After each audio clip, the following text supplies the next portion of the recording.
Welcome to মুনমুনাই classroom. আজকে আবার চলে এসেছি আমরা ইন্টার স্কুল 8টা নিয়ে। আগের দিন দিয়েছিলাম 7-এর অর্গানিক, আজকে 8-এর অর্গানিক, যেটা তোমার D 22 এবং 23 পৃষ্ঠায় পাবে। দেখো, ক্লোরোবেনজিন আছে আর হচ্ছে ইথাইল ক্লোরাইড, এদের মধ্যে কোনটি সহজে নিউক্লিক প্রতিস্থাপন বিক্রিয়া করবে?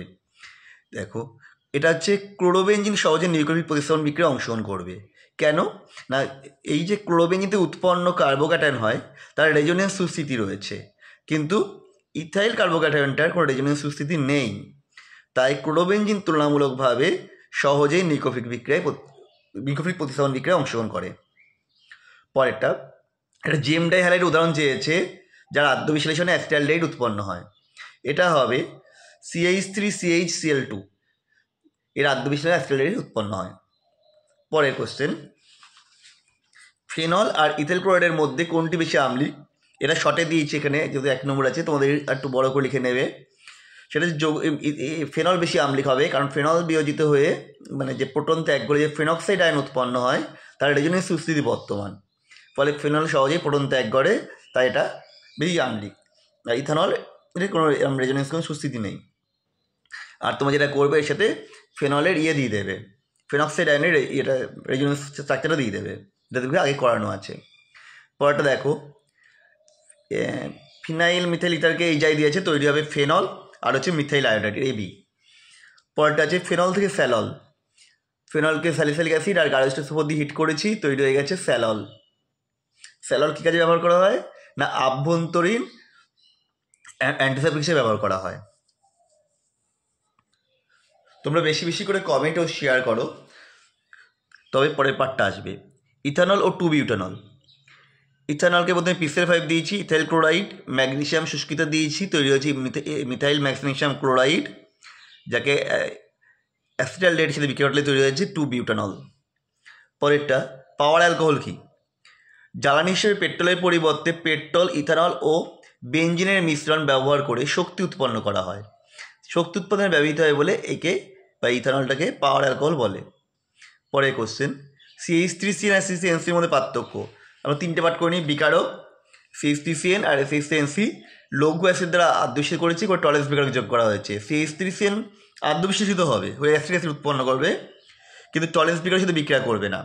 কিন্তু CH3NC থেকে ফর্মিক অ্যাসিড উৎপন্ন হয়, যা টলেন্স বিকার দ্বারা বিক্রিয়া করে ধূসর বর্ণের ধাতব সিলভার অদক্ষেপ করে। পরেরটা আছে অ্যানিলিন থেকে নাইট্রোসোবেনজিন, এটা এক ধাপে করতে হবে, বিকারক জানতে চেয়েছে, সেটা হচ্ছে H2SO5 দ্বারা জারণ। পরটা রূপান্তর করতে বলেছিল, নাইট্রোবেনজিনে মেটানাইট অ্যানিলিন। দেখো আমি করে দিয়েছি, নাইট্রোবেনজিন ধুমায়মান স্টোরের উপর দিয়ে দিয়েছি, এই জন্য কারণ দিয়েছি হয়েছে মেটানাইট নাইট্রোবেনজিন, তাকে NH4HS দিয়েছি, তৈরি হয়েছে মেটা নাইট্রো অ্যানিলিন।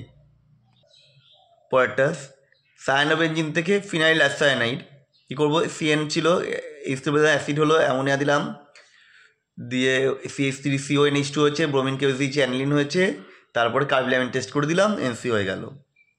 1 ডিগ্রি 2 ডিগ্রি 3 ডিগ্রির মধ্যে পার্থক্য নিরূপণে হিন্সবার্গ বিকারকটি কী? এটা হচ্ছে হিন্সবার্গ বিকারক হচ্ছে বেনজিন সালফোনিল ক্লোরাইড C6H5SO2Cl। এটা দিয়ে বিক্রিয়া ঘটানোর পরে আবার KOH দিতে হয়।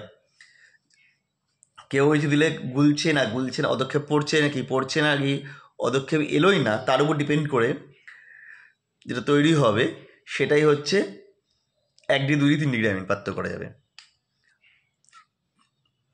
পরেরটা ইউরোটপিন কি? এটা ব্যবহার, হেক্সামিথিল টেট্রামিনকে ইউরোটপিন বলে, এটা রেচনের সংক্রমণের চিকিৎসায় ব্যবহৃত হয়। পরেরটা উদাহরণ চেয়েছে, প্রথমে হচ্ছে রোজেনবার্গ বিজারণ, PD-BSO4/H2 ফুটন্ত জাইলিন, তৈরি হবে CH3CHO। পরেরটা HBZ বিক্রিয়া, অ্যাসিডিক অ্যাসিড লাল ফসফরাস Br2, তৈরি হবে 2-ব্রোমো অ্যাসিডিক অ্যাসিড। আনস্টার্ড বিক্রিয়া, CH3COOH তৈরি হবে CH3COCl, CH2N2 দিয়ে হিট করলে হবে হচ্ছে CH3COCHN2 কিটিন, তারপর থাকে Ag2O আর হচ্ছে জল দিয়ে বিক্রিয়াটা তৈরি হয়ে যাবে CH3CH2COOH। এর থেকে F শনাক্ত করতে বলেছে, প্রথমটা টিস্যুঙ্কু বিক্রিয়া, তৈরি হবে ইথাইল অ্যাসিটেট। পরেরটা মেসিথিলিন তৈরি হবে অ্যাসিটনকে কার্বক্সিল উৎপাদন করলে।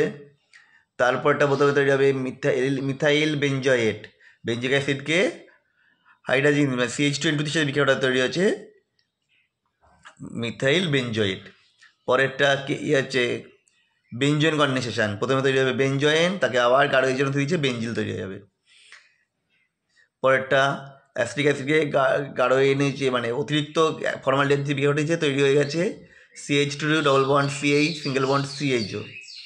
ফরমালিন কি? 40% ফর্মালডিহাইডের জলীয় দ্রবণকে ফরমালিন বলে। ইহা মৃত জীবজন্তুর দেহ সংরক্ষণে ব্যবহৃত হয়। তো আমাদের ভিডিওটা আজকের মতো এখানেই শেষ। কেমন লাগলো অবশ্যই কমেন্ট করো, আর বেশি বেশি করে শেয়ার করো।